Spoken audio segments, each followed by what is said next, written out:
Stage 4. Remember, at stage 1, we have established a reliable behavior for learning.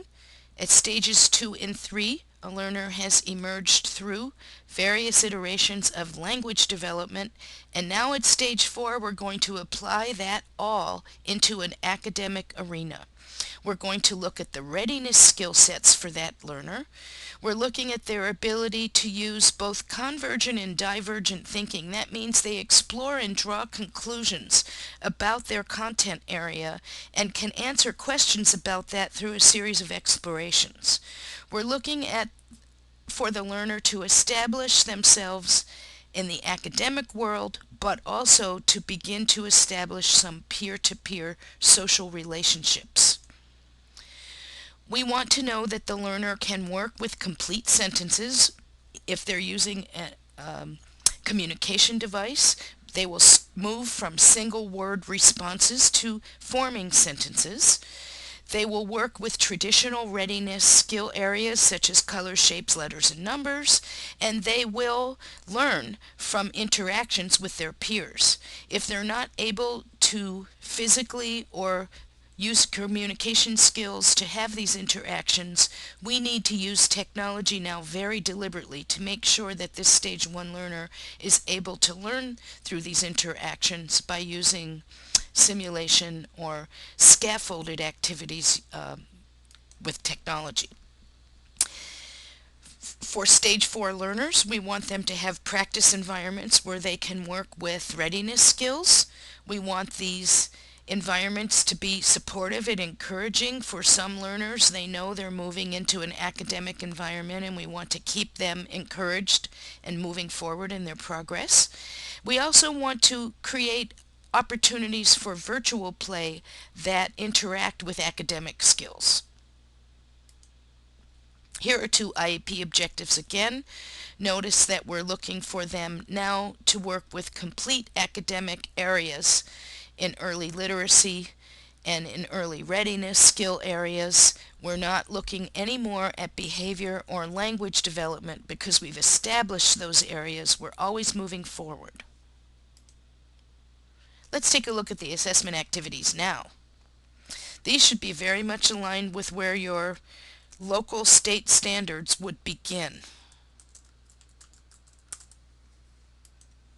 Colors, shapes, letters, numbers, just what we expected. Inside of each of these activities, there are multiple choices that you can make. Again, this explore question is here as our practice question.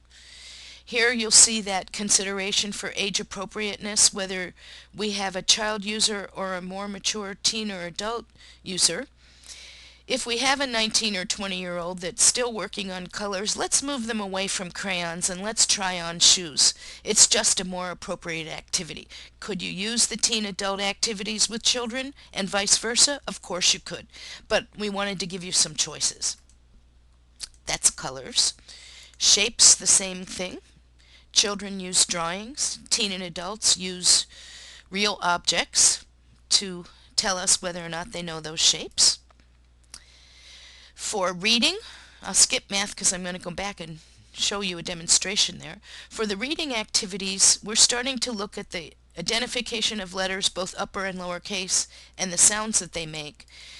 And for many children, 52, 26 lowercase, 26 uppercase letters are way too many questions for one sitting. So you see that they've been chunked into the letters that are the most difficult to discriminate. For example, these are the circle and stick letters, difficult to discriminate. So we'll group those together to make sure that we have a learner who can do that.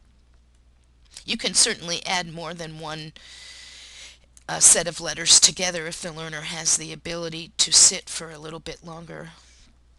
Let's take a look at math. These skills were identified by the National Council of Teachers of Math. They should be established in a learner by the end of, I would say, from birth to grade 1. Here we're looking for their ability to quantify. This is number identification and how many. We're looking at their ability to use the language for math. which one is in the middle, which one is small, which one is large, which one is in the left, which one is on the right, which one is above, which one is below. Whether you call this language or math, it depends on your local standards, but the National Council of Teachers of Math called it a math activity. We're going to quantify. Let's count. Oh, I forgot patterns. Patterns. Can you make a pattern and complete it? Can you use the closed procedure, filling in the missing object? Can you create your own pattern and articulate why that's a pattern? Excuse me.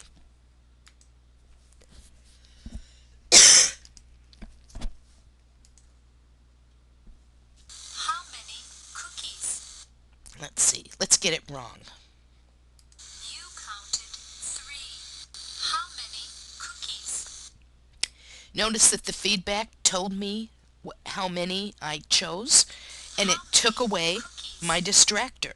I can't choose that number again. So it's shaping toward the right answer. How many cookies? Even though it's been scored wrong, I still want to try to do a little bit of teaching and scaffolding in this. How many cookies? Let's see. 1, 2, 3, 4, 5, 6, 7, 8.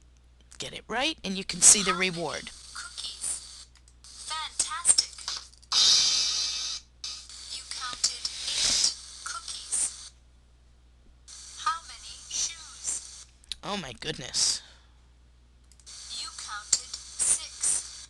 How many shoes? Again, I could try 3 different times, and it would keep taking distractors away. Let's do that so you can see what it would look like. Shoes. You counted 3. How many shoes? You counted 4. There are 9 shoes. How many wheelchairs? I'm going to go ahead to the report now because I'm sure you know how to count. And take a look at what we have for data.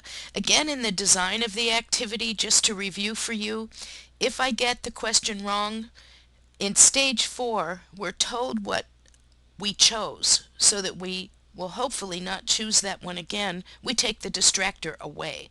In the background, we have been scoring this every step of the way. This learner is struggling with counting. He was not able to finish the activity. He worked for 1 minute and 19 seconds. He sometimes waits for prompts, sometimes not. He consistently gets the answer wrong, although he was able to count to 2 after the first try and got it wrong, but he needed 4 prompts to do it. Again, we can save this in our folder. We can print this out for his portfolio or to send home to the family. And when we say we're done, we get those same navigation buttons. In this case, I might want to go back, choose an activity to make sure that he knows what the numbers are. Can he do numeral identification? Maybe that's why he's getting it wrong. Maybe he needs to work on one-to-one correspondence. But I'd go back and test that again. If that learner is too tired and can't keep working, I could work with another learner, so forth. Stage 4.